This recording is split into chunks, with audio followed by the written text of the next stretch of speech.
اعوذ باللہ من الشیطان الرجیم بسم اللہ الرحمن الرحیم۔ قرآن مجید کی اہمیت کے بارے میں آپ کی خدمت میں عرض کرنا چاہتے ہیں۔ قرآن مجید کی اہمیت کا اندازہ اس حدیث سے کیا جا سکتا ہے کہ جس حدیث کو علامہ مجلسی نے بہار الانوار کی 92 نمبر جلد میں ذکر فرمایا ہے۔ وہ فرماتے ہیں کہ نبی اکرم صلی اللہ علیہ وآلہ وسلم نے فرمایا، فضل القرآن علی سائر الکلام کفضل اللہ علی خلقہ۔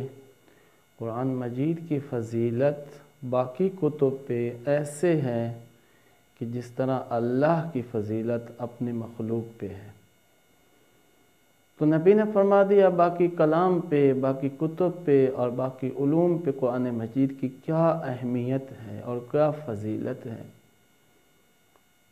وہ کتابیں آسمانی ہوں اور جو اس دور میں پڑھائی جا رہی وہ ہوں، تمام کتب کی فضیلت قرآن کے مقابلے میں اس طرح ہے کہ جس طرح اللہ کی اپنے مخلوق پہ فضیلت ہے۔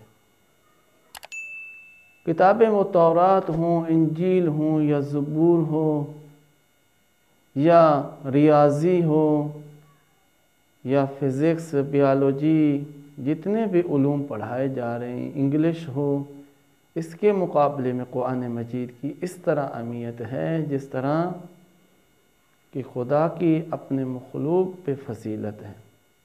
ابھی دیکھیں کہ ہم مخلوق کیا ہے اور خدا کیا ہے۔ ہم ایسی مخلوق ہیں کہ جو خدا کے کرم سے جو ہیں ہم سانس لے رہے ہیں۔ اگر خدا چاہے تو ہم سانس بھی نہیں لے سکتے، یعنی اتنی ہم عاجز ہیں خدا کی بارگاہ میں۔ تو خدا کا نبی فرمانا کیا چاہتے ہیں کہ اے لوگو، اگر آپ قرآن مجید کی فضیلت کو پہچان جاؤ اور اس کو اہمیت زیادہ دو، اپنی زندگی میں رائج کرو، تو اسی طرح ہو سکتا ہے جس طرح خداوند متعال کی نظر کرم آپ پہ ہوتی ہے اور آپ سانس لیتے ہیں اور جی رہے ہوتے ہیں۔ اگر زندگی میں کوئی بھی مسئلہ پیش آئے تو سب سے پہلے قرآن کی طرف رجوع کریں۔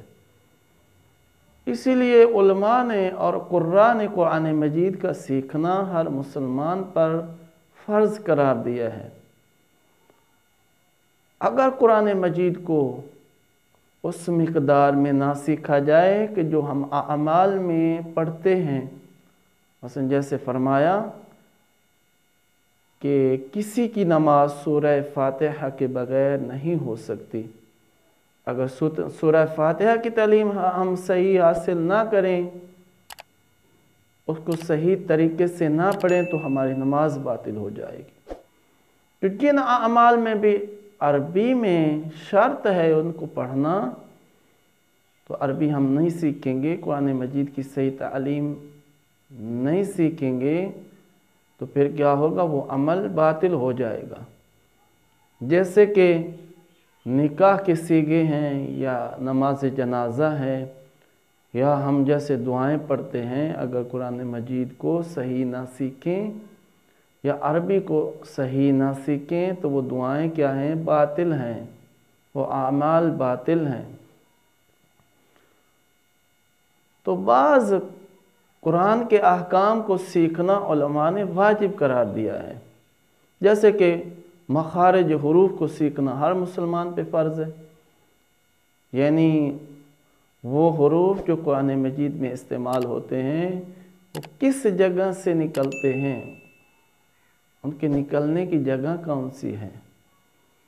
کل 29 حروف عربی کے ہیں اور 17 جگہ سے نکلتے ہیں۔ اگر ہمیں ان 17 جگہ کو علم نہ ہو تو ہم کیا ہے، جو ملتے جلتے حروف ہیں اس میں غلطی کر جائیں گے۔ جب غلطی کریں گے تو ہمارا عمل جو ہے وہ باطل ہو جائے گا۔ تو بعض اوقات تو غلطی اس طرح ہو جاتی ہے کہ وہ جملے کا مطلب کفریہ ہو جاتا ہے، جیسے کہ ہم سب نماز میں پہ پڑھتے ہیں اس سورت کو، مثلا ہم پڑھتے ہیں قل هو اللہ احد، یہاں پہ اس کا مطلب ہے کہو اللہ ایک ہے۔ اس قاف قینچی والی کی جگہ پہ اگر ہم دوسری کاف کتاب والی پڑھ دیتے ہیں تو ہم پڑھیں گے قل هو اللہ احد، تو اس کا مطلب بالکل مختلف ہو جائے گا۔ تو اس کا معنی بنے گا کھاؤ اللہ ایک ہے، نعوذ باللہ۔ تو ایک حرف کی تبدیلی کی وجہ سے جو کہ ملتا جلتا تھا، قاف اور کاف ملتی جلتی ہے، تو وہ غلط ہم نے نکالی ہے، تو معنی میں اتنا فرق ہو گیا ہے۔ تو نبی اکرم صلی اللہ علیہ وآلہ وسلم نے ایک اور جگہ پہ فرمایا رب قارئ للقرآن والقرآن یلعنہ، بعض قرآن کی تلاوت کرنے والے ایسے ہیں جو قرآن کی تلاوت کرتے ہیں لیکن قرآن ان پہ لعنت کرتا ہے۔ وہ کون لوگ ہیں جس پہ قرآن لعنت کرتا ہے؟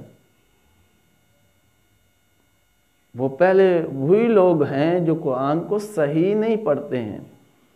جب ہم حروف کو صحیح نہیں نکال رہے ہیں تو ان کو معنی کو چینج کر رہے ہیں تو خدا کا وہ مقصود نہیں ہوتا ہے۔ جب خدا کا مقصود نہیں ہوتا ہے تو اس کے بجائے ثواب ہونے کی بجائے اس کو گناہ ہوتا ہے۔